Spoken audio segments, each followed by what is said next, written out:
Daniel Frost had replayed that night 1,000 times in his mind, and each time the image of her face became sharper, more vivid, more impossible to forget. He sat in his corner office on the 42nd floor of the building that housed Frost Hospitality Group, staring at the skyline of Chicago without really seeing it. 3 months had passed since that fundraising gala at the Art Museum. 3 months since he had spent 4 hours talking to a woman whose name he never got, whose number he never asked for, whose absence had haunted him every single day since. At 29, Daniel had built his company from a single boutique hotel into a chain of luxury properties across the Midwest. He worked 80-hour weeks, traveled constantly, and had sacrificed every semblance of a personal life to achieve what most people could not accomplish in a lifetime. Success had always been enough. Until that night, his phone buzzed with a text from Marcus, his best friend since college. "Stop brooding and come to lunch. I found a new place downtown you need to try." Daniel typed back a quick agreement, grabbed his jacket and headed out. Maybe getting out of the office would help clear his head, though nothing else had worked so far. The restaurant Marcus had chosen was tucked into a renovated warehouse in the West Loop, all exposed brick and industrial lighting. Daniel spotted his friend at a table near the window and waved. "You look terrible," Marcus said cheerfully as Daniel sat down, "still thinking about Mystery Woman." "I look the same as I always do." "Exactly. Terrible." Marcus grinned. "Come on, man. It has been 3 months. Maybe it is time to accept that the universe was not meant for you two to connect." Daniel picked up the menu without responding. He had tried to explain to Marcus what that night had been like, but words failed him. He had attended the gala out of obligation, a donor event for the arts that his PR team insisted he appear at. He had been prepared for the usual small talk, the networking, the performance of being Daniel Frost, successful young CEO. Then she had been standing next to him at the bar, waiting for a drink, and she had made a comment about the sculpture they were both looking at, how it reminded her of a question mark lying on its side. He had laughed, really laughed, and they had started talking. About art, about the city, about everything and nothing.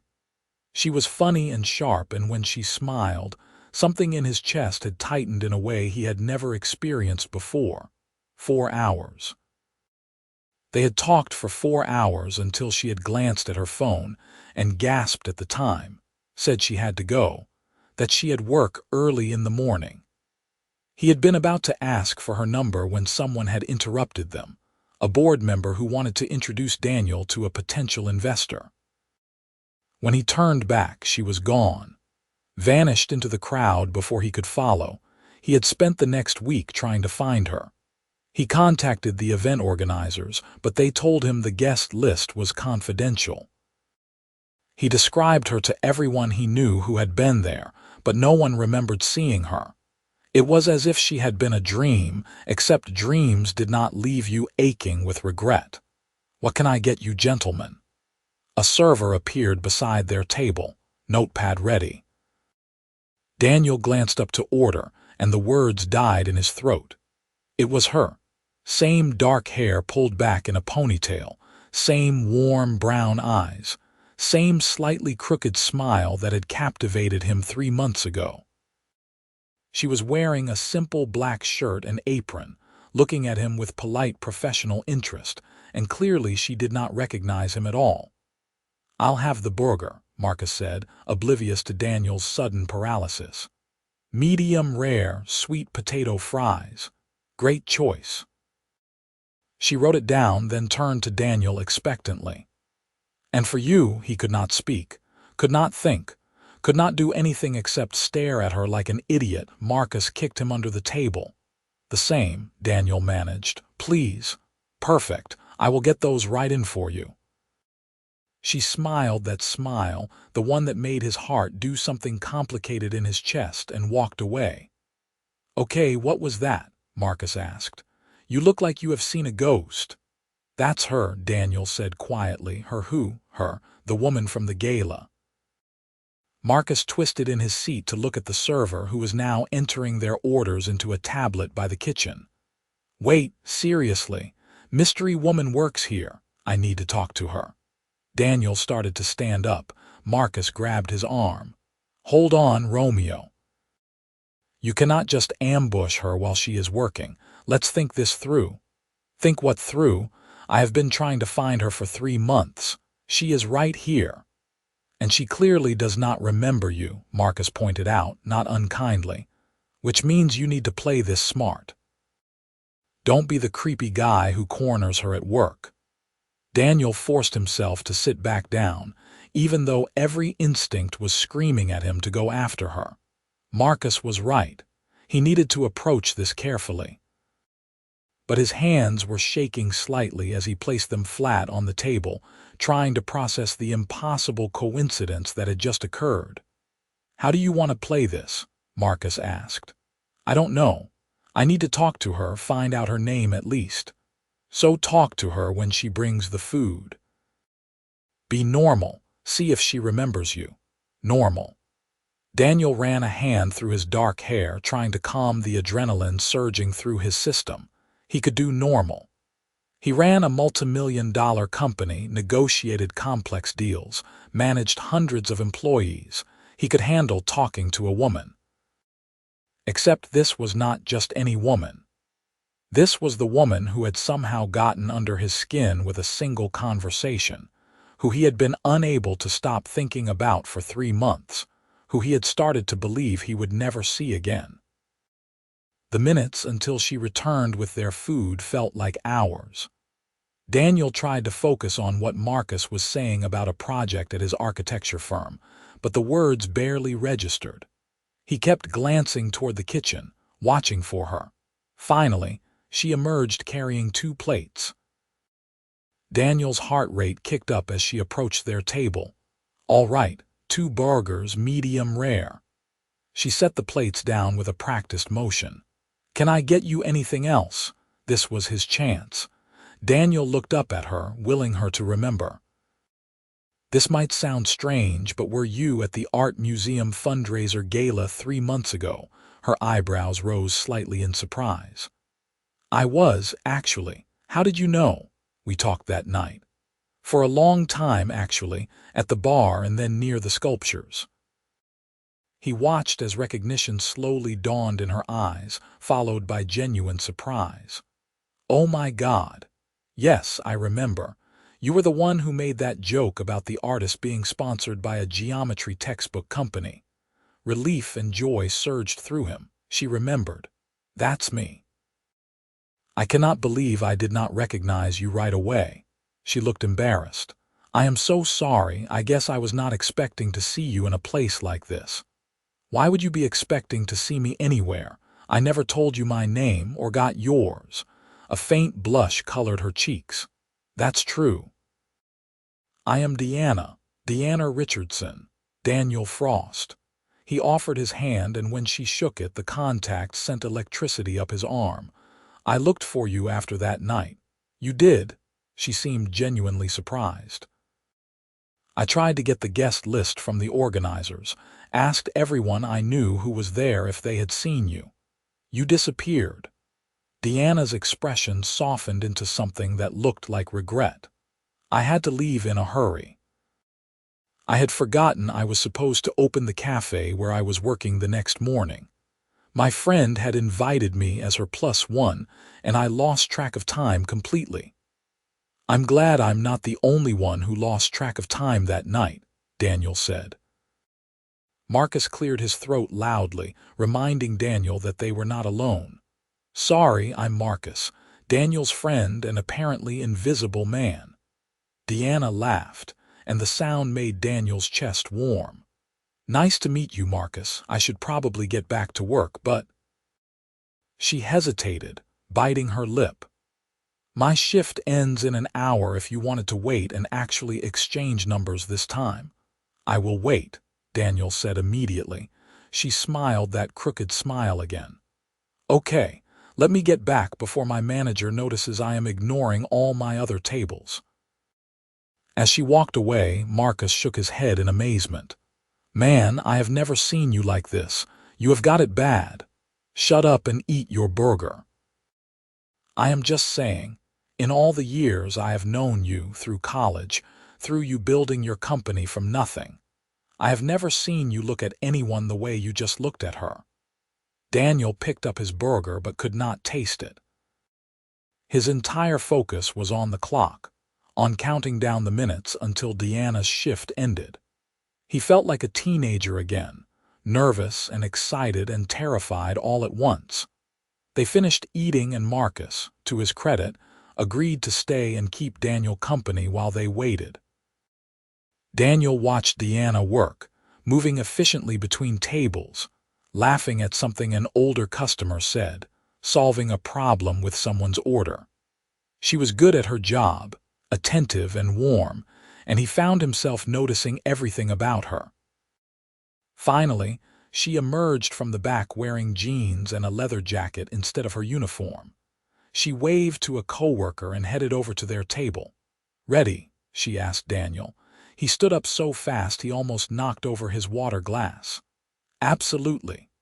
Marcus waved them off with a knowing grin. "Have fun, you crazy kids. Daniel, I will see you tomorrow." Outside, the afternoon sun was bright, reflecting off the buildings. Deanna pulled out her phone. "Should we do the obvious thing and exchange numbers before one of us disappears again?" Daniel pulled out his phone and they swapped information, taking a moment to actually save and verify the numbers. Seeing her name with a contact number in his phone felt surreal, like confirmation that she was real, that this was actually happening. "I still cannot believe you looked for me," Deanna said as they started walking down the sidewalk with no particular destination in mind. "I thought about trying to find you too, but I realized I did not even know your name. And it seemed like the kind of thing that only happens in movies, running into someone like that again. Yet here we are, she agreed. So, Daniel Frost, I feel like I should Google you. The fact that you were at that gala in a designer suit suggests you are probably someone important." He winced slightly. "I run a hospitality company, hotels mostly." "How many hotels?" 23 properties across 6 states. Diana stopped walking and stared at him. 23. "How old are you?" 29. "And you built a company with 23 hotels. That's insane." "I started small, got lucky with some investors, worked basically every waking hour for 5 years. He shrugged, uncomfortable with the praise. "What about you? What do you do besides serving burgers to shocked CEOs?" "Currently, I am working 3 jobs, actually. Server at the restaurant, freelance graphic designer, and I teach art classes to kids on weekends at a community center." She said it matter-of-factly, without self-pity. "The dream is to do graphic design full-time, build up enough of a client base to quit the restaurant job at least. 3 jobs. When do you sleep?" "Sleep is overrated." She smiled, but he could see the tiredness behind it now that he was looking. "It is what it is. I have student loans to pay off, rent to make. You do what you have to do." They walked for a while in comfortable silence. Daniel was hyper-aware of her presence beside him, the way their shoulders almost touched, how easy it felt to just exist in the same space as her. "Can I ask you something?" Deanna said eventually. "That night at the gala, why did you spend so much time talking to me? You must have had dozens of important people you were supposed to be networking with." "Because talking to you was the first time in months that I was not thinking about work or deals or expansion plans," Daniel said honestly. "You made me laugh, made me remember there is more to life than business. That is a lot of pressure to put on one random conversation." "Maybe. But I have not been able to stop thinking about you since then, so clearly it meant something." Deanna looked at him, something vulnerable in her expression. "I thought about you too. More than I probably should have, considering we talked for one night. They ended up at a small park along the river, sitting on a bench and watching boats go by. The conversation flowed as easily as it had at the gala, jumping from topic to topic, never running dry. Daniel learned that Diana was 27, had moved to Chicago from a small town downstate after art school, had a younger brother she was close to, and loved classic movies. "I should probably head home," Deanna said reluctantly when the sun started to dip toward the horizon. "I have to be up early tomorrow for the weekend art class." Daniel did not want the day to end, but he forced himself to stand. "Can I see you again? Dinner tomorrow night?" "I work tomorrow night, but I am free Sunday evening." "Sunday works. I will pick you up at 7. She gave him her address, and they stood there for a moment, neither quite ready to leave. Finally, Deanna went up on her toes and kissed his cheek, quick and soft. "I am really glad you found me, Daniel Frost." Then she was walking away, and Daniel was standing there with his hand pressed to his cheek like an idiot, feeling happier than he had in months. The next 2 days dragged by with excruciating slowness. Daniel threw himself into work, reviewing expansion plans for a new property in Minneapolis, sitting through meetings with his management team, approving marketing materials. But his mind kept drifting to Deanna, to Sunday night, to the possibility that this could actually be something real. Sunday evening, he stood outside her apartment building at exactly 7, holding flowers that he worried might be too much but had bought anyway. Deanna buzzed him up to the 3rd floor, and when she opened the door, his breath caught. She was wearing a dark green dress that brought out the warmth in her eyes, her hair down around her shoulders instead of pulled back. She looked beautiful and nervous, tucking a strand of hair behind her ear. "Hi," she said. "Hi, you look incredible. Thanks. You clean up pretty well yourself." She accepted the flowers with a genuine smile. "Let me put these in water real quick." Her apartment was small but carefully decorated, full of artwork and books and personality. Daniel spotted what looked like her own sketches on the walls, detailed pencil drawings that showed real talent. "Did you draw those?" he asked, walking closer to examine them. "Yeah, in art school mostly. I do not have as much time for personal projects these days." She emerged from the kitchen with the flowers in a vase. "Ready." He took her to a restaurant he had been to dozens of times, but tonight it felt different, special. They ordered wine and appetizers, and Daniel felt himself relaxing into the evening, into the pleasure of being with someone who made everything feel easier. "Tell me about your company," Deanna said over dinner. "What made you want to get into hotels?" "My parents used to take me and my sister on road trips when we were kids," Daniel said. "We would stay at these terrible motels, and my dad would always complain about everything that was wrong with them. One day I asked him why he did not just build a better hotel, and he laughed and said maybe I would do that someday." He smiled at the memory. "He died when I was in college. Heart attack, completely unexpected. I dropped out for a semester, almost did not go back, but I kept thinking about that conversation, about building something better." "I am sorry about your dad," Deanna said softly. "Thanks. It was a long time ago, but I still miss him. He would have loved seeing what the company has become." Daniel took a sip of wine. "What about you? What made you want to be an artist?" "I think I always was one, honestly. I was the kid who drew on everything, who saw the world in colors and shapes." She broke off a piece of bread, thoughtful. "My parents were not super supportive at first. They wanted me to do something practical, become a teacher or a nurse. But I could not imagine spending my life doing anything else. So I got loans, went to art school, and now I am trying to make it work." "You will," Daniel said with certainty. "How can you be so sure?" "Because you are talented and driven, and people like that find a way." They lingered over dessert, neither wanting the evening to end.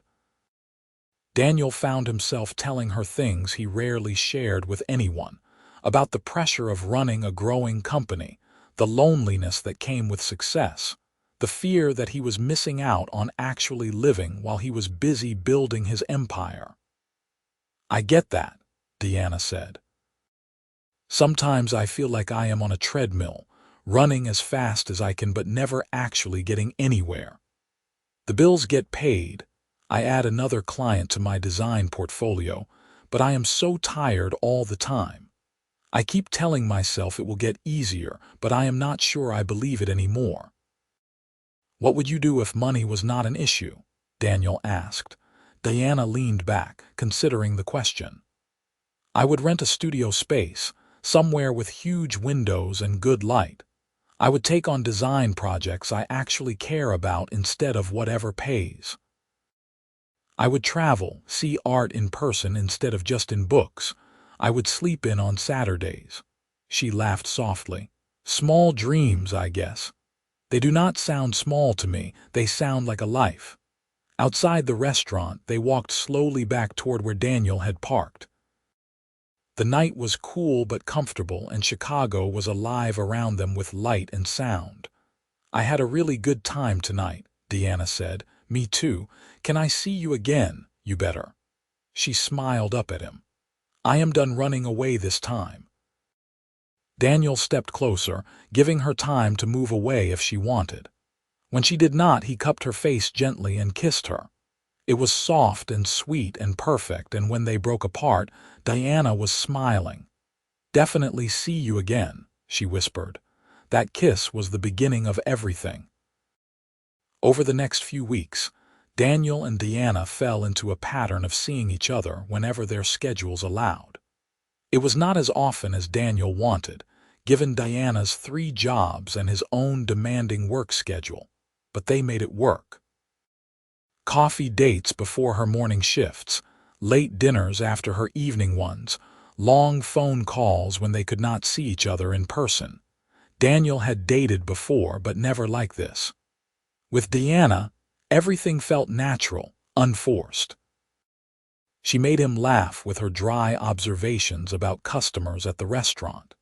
She showed him her design work and asked his opinion, really listened when he talked about his business challenges. She fit into his life in a way no one else ever had. One evening about a month into dating, Daniel picked Deanna up after her shift at the restaurant. She slid into his car looking exhausted, dark circles under her eyes. "Rough day?" he asked. "Rough week. I lost a design client who decided to go with someone cheaper, had a kid throw paint all over me at the Saturday art class, and I think I might be getting a cold." She leaned her head back against the seat. "Sorry, I am probably terrible company right now. You are always good company." Daniel reached over and took her hand. "What if we just went to my place, ordered takeout, watched a movie? Low key." "That sounds perfect." Daniel's penthouse apartment was in one of the premier buildings downtown, with floor-to-ceiling windows overlooking the lake. He had bought it 2 years ago because his real estate agent insisted it was a good investment, but he had never really made it feel like home. It was still more like a high-end hotel room than a living space. Diana walked in and immediately went to the windows, looking out at the view. "This is incredible. It is just an apartment." She turned to look at him with raised eyebrows. "Daniel, this is not just an apartment. This is the kind of place I used to fantasize about when I was eating ramen in my college dorm." He felt suddenly self-conscious about the obvious wealth gap between them, something he had been trying not to think about too hard. "I work a lot. I do not really notice it most of the time." Deanna came back over and kissed him lightly. "I was not criticizing. I am just saying you have done really well for yourself, and you should be proud of that." They ordered Thai food and settled on the couch with a classic film noir that Deanna insisted he needed to see. She curled up against his side, fitting perfectly under his arm, and Daniel could not remember the last time he had felt this content. "I could get used to this," Deanna murmured drowsily about halfway through the movie. "Then you should," Daniel said. "Get used to it, I mean. I want you here whenever you want to be." She tilted her head up to look at him. "We have only been dating for a month, I know, but I am already sure about you, about this." He met her eyes steadily. "I looked for you for 3 months, Deanna.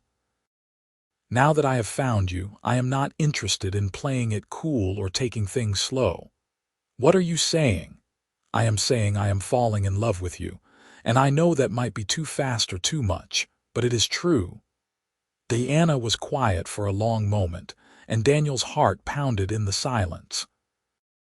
Then she sat up and kissed him, deeper this time with more heat. "I am falling in love with you too," she said against his lips. "I was trying not to, honestly. We come from such different worlds, and I kept thinking this was too good to be true, but I cannot help it." They did not finish the movie. Instead, they stayed on the couch, talking and kissing until late into the night, until Deanna fell asleep against his shoulder. Daniel carried her to his bed, tucked her in and lay beside her, watching her sleep and feeling something that might have been happiness settle deep in his chest. The next morning, he woke to find Deanna already up, standing at the windows in one of his shirts, coffee mug in hand. He came up behind her and wrapped his arms around her waist. "Good morning." "Morning. I made coffee. Hope that is okay." "More than okay." He kissed her neck. "What are you thinking about? How different your life is from mine," she said quietly. "This view, this apartment, the car you drive. Meanwhile, I am counting pennies to make rent every month." Daniel turned her to face him. "Does that matter to you?" "It matters to reality. You are a successful CEO. I am a waitress who does design work on the side."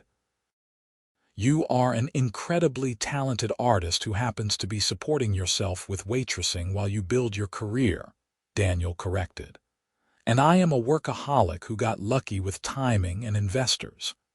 "It is not luck when you build a company from nothing." "Then it is not luck when you create beautiful art that makes people feel something." He cupped her face. "Deanna, I do not care about any of that other stuff. I care about you." She leaned into his touch, eyes closing. "I know. I am just scared sometimes that this is a fairy tale and I am going to wake up." "Then let's make it real. Move in with me." Her eyes flew open. "What?" "Move in with me," Daniel repeated. "You are working 3 jobs to pay rent on a tiny apartment you are barely ever at. Move in here.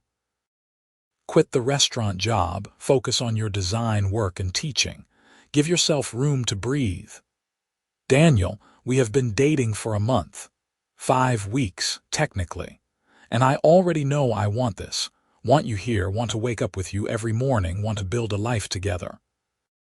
He could see her wavering and pressed his advantage.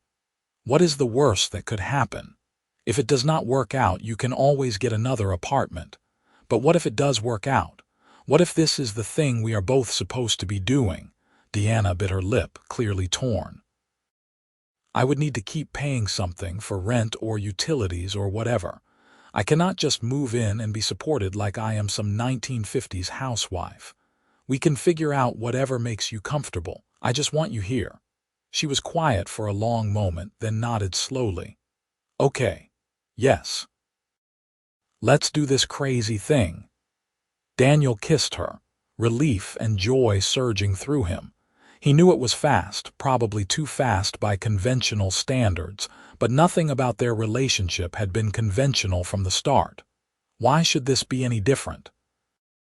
Deanna gave notice at her apartment, and 2 weeks later, Daniel helped her move her belongings into his place. It was not much. A few boxes of clothes and books, her art supplies, some personal items. But seeing her things mixed with his, her sketches on his walls, her coffee mug in his kitchen, made the penthouse finally feel like home. She did quit the restaurant, though Daniel could tell it made her nervous to give up that steady income. but she threw herself into building her freelance design business, taking on more clients, updating her portfolio. Daniel helped where he could, introducing her to people in his network who might need design work. But mostly he just supported her, listened when she was frustrated, celebrated when she landed a new project.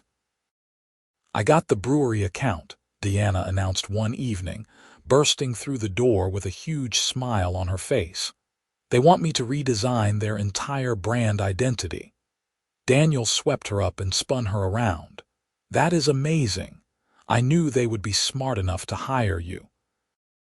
It is the biggest project I have ever landed. The pay is going to let me actually save money for the first time in years." She kissed him enthusiastically. "Thank you for believing in me. You did this yourself. I just got to watch you be brilliant." Life settled into a new rhythm. Daniel still worked long hours, but he made more of an effort to be present, to leave the office at reasonable times, to take weekends off when he could. Deanna balanced her design work and teaching, turning their second bedroom into a studio space that gradually filled with her projects. 3 months after Deanna moved in, Daniel's mother came to visit from Arizona, where she had retired after his father's death. Margaret Frost was a shrewd woman who had never quite approved of Daniel's previous girlfriends, finding them either too focused on his money or too vapid to hold his interest long term.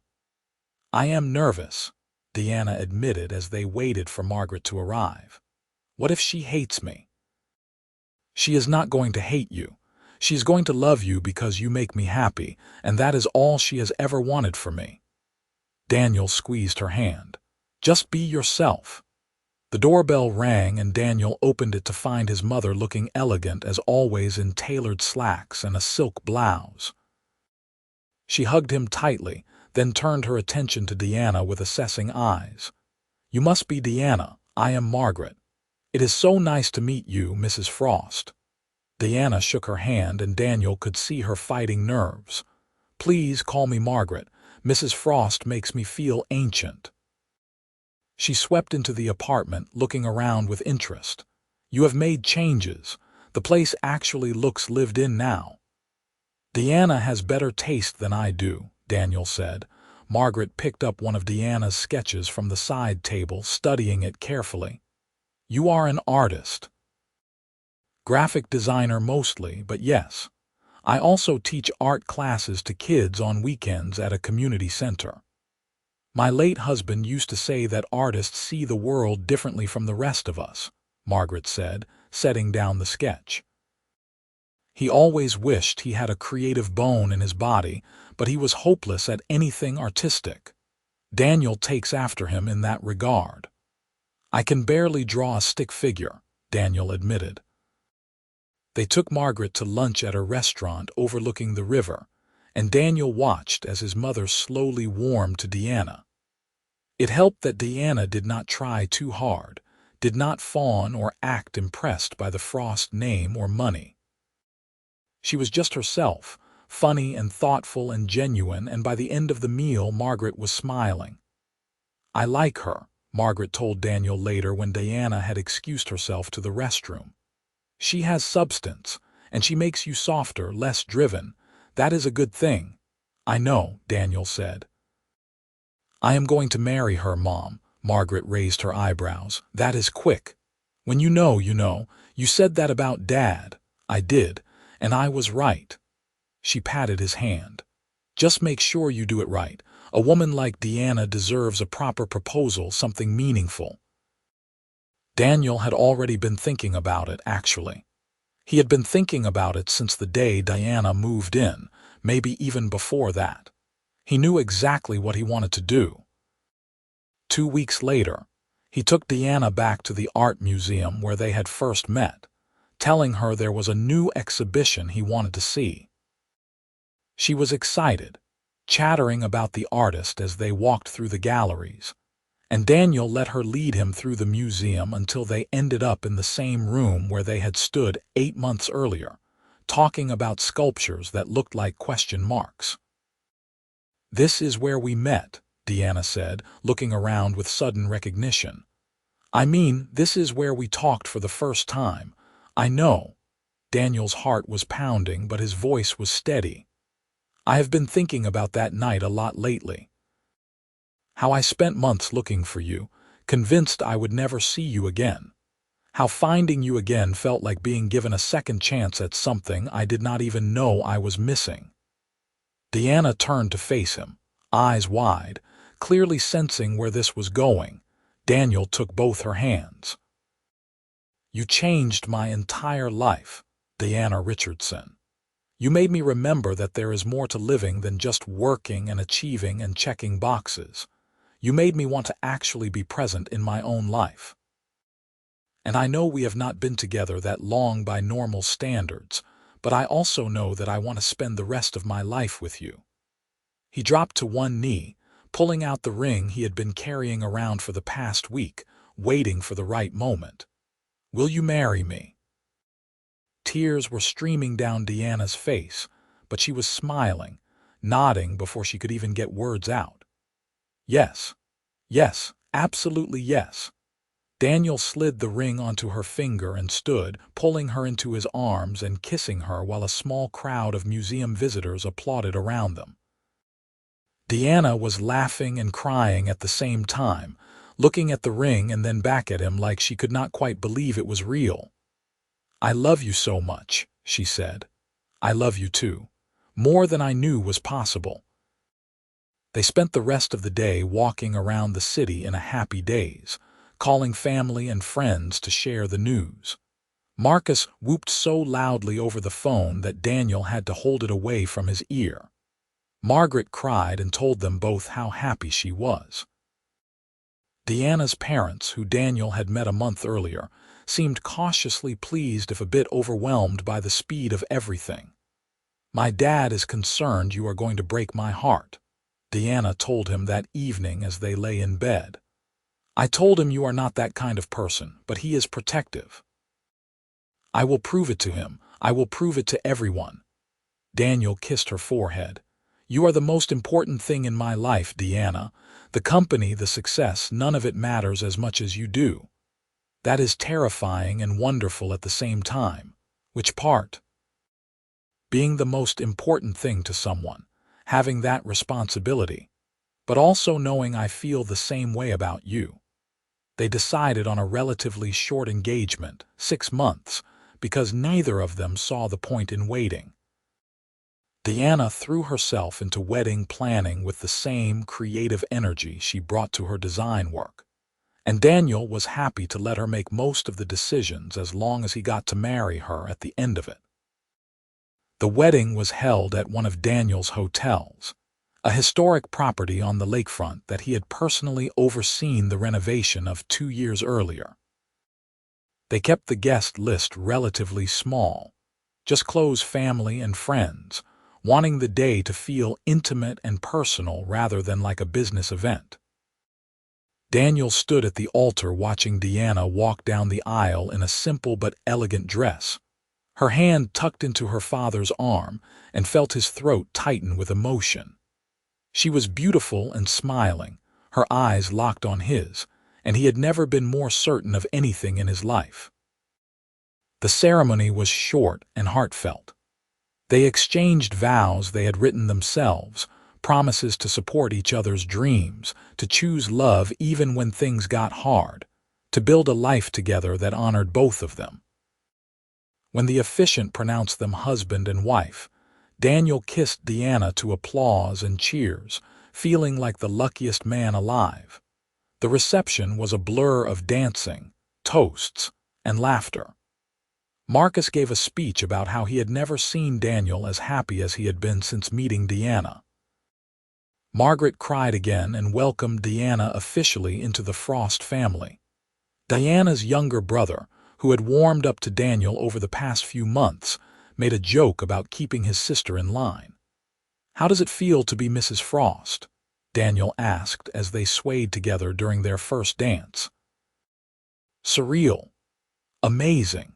Like I am living someone else's life, Deanna admitted. A year ago, I was barely making rent, exhausted all the time, wondering if I was ever going to actually succeed at anything. Now I am married to you, my design business is taking off, and I am happy. Actually, genuinely happy. Me too. You saved me, Deanna. I was so focused on building the company that I forgot to actually live. You reminded me what is important.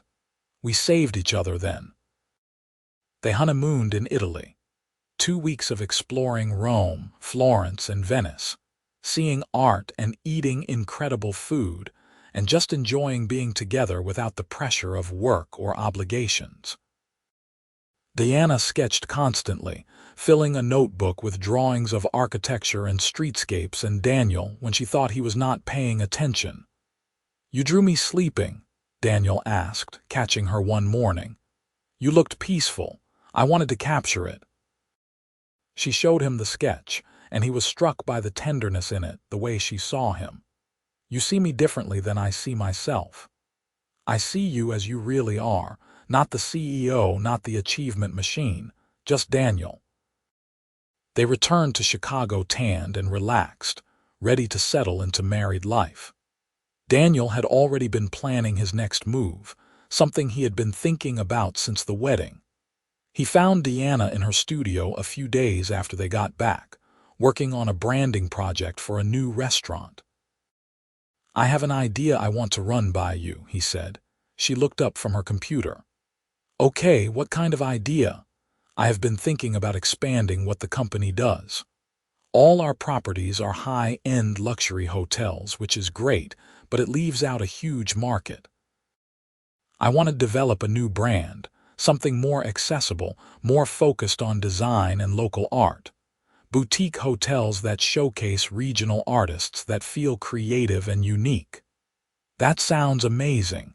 Very different from your current properties." "It is. And I want you to be the creative director for the project. Lead the branding, the interior design concepts, choose the artists we feature, make it yours." Deanna stared at him. "Daniel, I cannot do that." "Why not?" "You are incredibly talented, you have a great eye for design, and you understand what I am trying to build. Because you are my husband, and it would look like nepotism, like you are just giving me a job because we are married." Daniel sat down across from her. "First of all, I would not offer this if I did not think you were the right person for it. Your design work is exceptional, and you bring a perspective I do not have. Second, yes, we are married, but that does not mean you cannot work for the company. We can set up clear boundaries, report to different people, make sure there is no appearance of impropriety. But I genuinely think you would be amazing at this, and I want to give you the chance to work on something big." Deanna bit her lip, clearly torn between excitement and doubt. "It is a big opportunity. So take it. You have been building your freelance business, which is great, but this would be a chance to work on something with real resources and scale, and if you hate it or it does not work out, you can always go back to freelancing. But at least try." She was quiet for a long moment, then nodded slowly. "Okay, but I want a real contract, market rate salary, everything professional. If I am going to do this, I am doing it right." "Absolutely. I will have HR draw up a formal offer." Daniel set up a meeting with his executive team to introduce the new brand concept and Diana as the creative director. There was some skepticism, particularly from his CFO, who worried about Diana's lack of corporate experience, but Daniel held firm. He believed in the concept and in Diana's ability to execute it. Diana threw herself into the project with characteristic intensity. She traveled to potential hotel sites, met with local artists and art programs, developed brand guidelines and design concepts. Daniel watched her flourish in the role, her confidence growing as she realized she could actually do this on a professional corporate level. 6 months into the project, she presented the full brand package to the executive team. Daniel sat in the back of the conference room, wanting to let her shine without his presence overshadowing her work. "I am calling the brand Canvas," Deanna began, pulling up the logo she had designed. "The concept is that each hotel is a blank canvas, showcasing the art and culture of its specific location. Every property will be different, unique, with rotating art installations from local artists, design that reflects regional aesthetics, and a commitment to supporting creative communities." She walked them through mock-ups, sample room designs, partnership proposals with art organizations. By the end of the presentation, even the skeptical CFO was nodding along, clearly impressed. "This is excellent work," the CFO admitted afterward. "I was concerned about bringing in someone without hospitality experience, but you have clearly done your homework." Deanna beamed, and Daniel felt a surge of pride. She had proven herself on her own merits, created something genuinely innovative and exciting. That evening they celebrated at home with champagne and takeout. "You were incredible today," Daniel said, raising his glass. "Everyone was blown away." "I was terrified the entire time," Deanna admitted, "but also exhilarated. This project is bigger than anything I have ever worked on, and the idea that it might actually happen, that these hotels might actually get built with my vision, is surreal. It is going to happen. We are breaking ground on the first property in Austin next month." They christened the first Canvas Hotel 18 months later, a converted warehouse in downtown Austin that showcased Texas artists and had a rooftop bar overlooking the city. The opening was a huge success, garnering press coverage and rave reviews for the design concept. Deanna stood at the opening party looking overwhelmed and happy, and Daniel wrapped an arm around her waist. "You did this. You made this happen." "We did this," she corrected. "Together." More Canvas properties followed. A renovated historic building in Savannah, a new construction in Portland, a former factory in Philadelphia. Each one was unique, reflecting Diana's vision and the local art community, and each one was successful beyond even Daniel's optimistic projections. 2 years into the Canvas project, Diana came to him with news that changed everything again. "I am pregnant," she said, holding up a positive test with shaking hands. Daniel felt his heart nearly stop, then start again at double speed. "Are you serious?" "I took 3 tests. They are all positive." She was crying, smiling, clearly emotional. "I know we have not really talked about timing, but it is happening." Daniel pulled her into his arms, overwhelmed with joy. "This is the best news, the absolute best news." They told their families that weekend. Margaret cried happy tears and immediately started planning to spend more time in Chicago. Diana's parents were thrilled, her mother already offering advice about pregnancy and babies.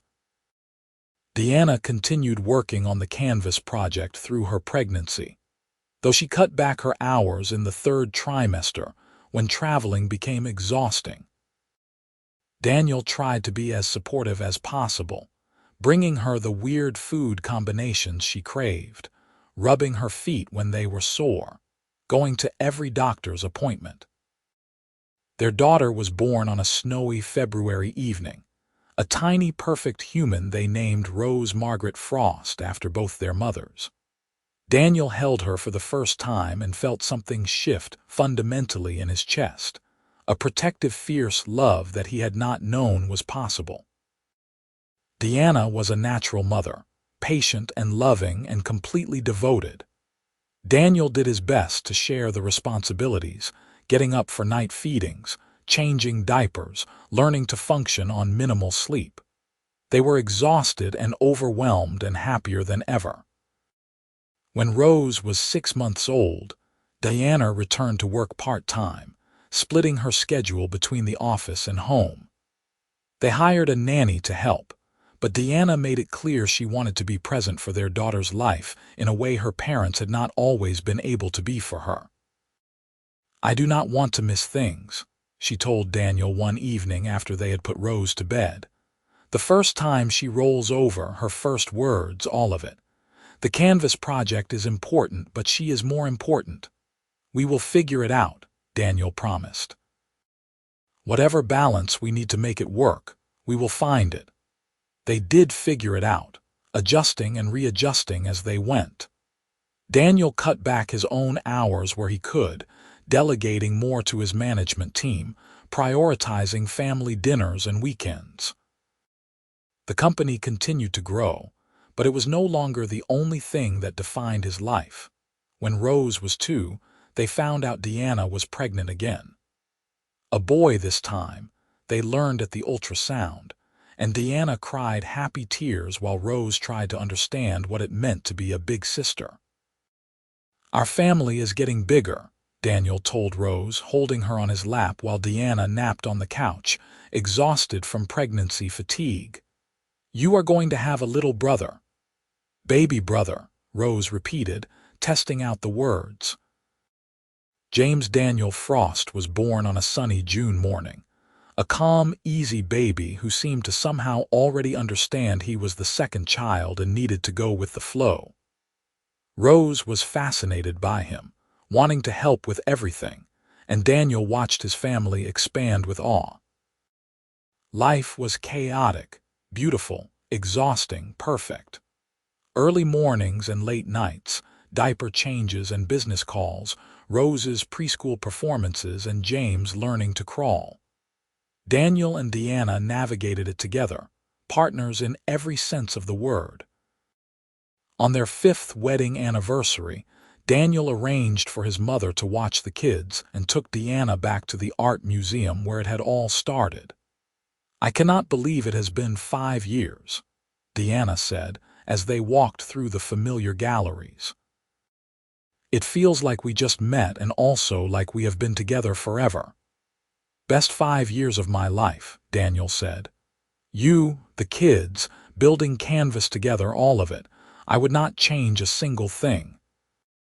Not even the fact that I had morning sickness through both pregnancies and was a monster to live with. Not even that." He pulled her close. "You gave me everything I did not even know I was missing. A real life, a family, a purpose beyond just building a company. You are the best thing that ever happened to me, Deanna Frost." She kissed him softly. "Right back at you, Daniel Frost."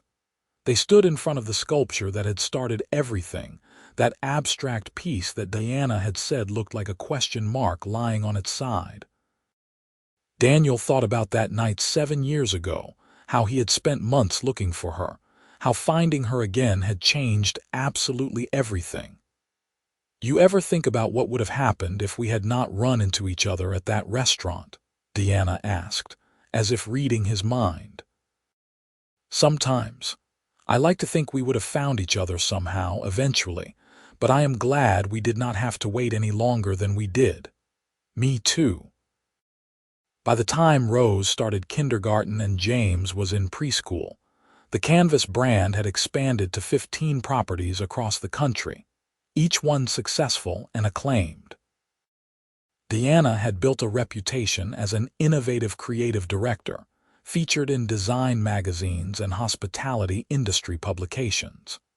She was proud of what she had accomplished, but also clear about her priorities. "The work is important, but it is not everything," she told Daniel one evening after a particularly long day. "I love what we have built with Canvas, but I love our family more. I need you to understand that." "I do understand, and I feel the same way." Daniel took her hand. "We are not our parents' generation. We do not have to sacrifice everything for our careers. We can have both." They made it work, finding balance that was never perfect but always intentional. Date nights once a week, family vacations where they actually disconnected from work, being present for school events and bedtimes. The company continued to thrive. but it was no longer consuming Daniel's entire life the way it once had. On Rose's 7th birthday, Deanna surprised Daniel with news he had not been expecting. "I am pregnant again," she said, holding up another positive test. Daniel blinked in surprise. "Really? I thought we were done after 2. So did I. But apparently life had other plans." She looked worried. "Are you okay with this? We said we were done." "Are you kidding? This is amazing." Daniel pulled her into a hug. "Unexpected, but amazing. Our family keeps getting bigger." "We are going to need a bigger place," Deanna said, practical even in her surprise. "The penthouse worked when it was just the 2 of us. But with 3 kids, we need actual space." They bought a house in a leafy neighborhood near the lake, a beautiful old Victorian that Deanna fell in love with immediately. It needed work, but it had character and room to grow, space for all the mess and noise and life that came with a family. Their 3rd child, a daughter they named Grace, was born the following spring. Rose and James were both old enough to be genuinely excited about a baby sister, hovering over her with protective devotion. Daniel looked around at his family, at Deanna holding Grace while Rose read to them, and James played with blocks on the floor, and felt complete in a way he had not known was possible. This was what mattered, what all the success and money and achievements had really been for. To build something lasting, something real, something full of love. Years continued to pass, marked by school years and birthdays, by canvas properties opening in new cities, by family vacations and quiet evenings at home. Rose grew into a confident, creative kid who loved art like her mother. James was athletic and outgoing, always organizing neighborhood games. Grace was still young but already showed signs of having her father's business mind, always negotiating for extra cookies or later bedtimes. Daniel scaled back his role at the company when he turned 38, promoting his COO to president and taking on more of a chairman position. He still worked, still loved what he did, but he was no longer letting it consume him. Deanna did the same, transitioning to a consulting role with Canvas that allowed her more flexibility. "We worked so hard to build all this," Deanna said one evening as they sat on their back porch, watching their kids play in the yard. "But I think we are building something even better now. A family, a life, memories." "I know I am," Daniel said, pulling her close. "Everything good in my life started the night I met you. You are the answer to a question I did not even know I was asking. That is very poetic for a hotel CEO. I have a good influence." He kissed her temple. "I love you, Deanna Frost. Then, now, always. I love you too."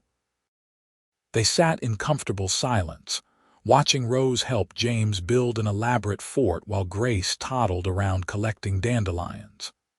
The sun was setting, painting the sky in shades of gold and pink, and Daniel felt profoundly grateful for every moment that had led him here. He thought back to that young CEO who had attended a fundraising gala 7 years ago, who had spent 4 hours talking to a woman whose name he did not even know, who had looked for her for months because he could not stop thinking about her. That Daniel had been successful by any conventional measure, but he had been lonely, disconnected from his own life, missing something essential without even realizing it. Finding Deanna again had changed everything. She had given him love, family, purpose beyond just achievement. She had made him better, softer, more fully human. And in return, he had given her the space and support to flourish, to build her own success on her own terms, to create a life she loved. It had not always been easy. They had navigated differences in background and experience, figured out how to balance 2 demanding careers with raising children, learned to communicate through stress and exhaustion and disagreement. But they had done it together, choosing each other every day, building something strong and lasting and true.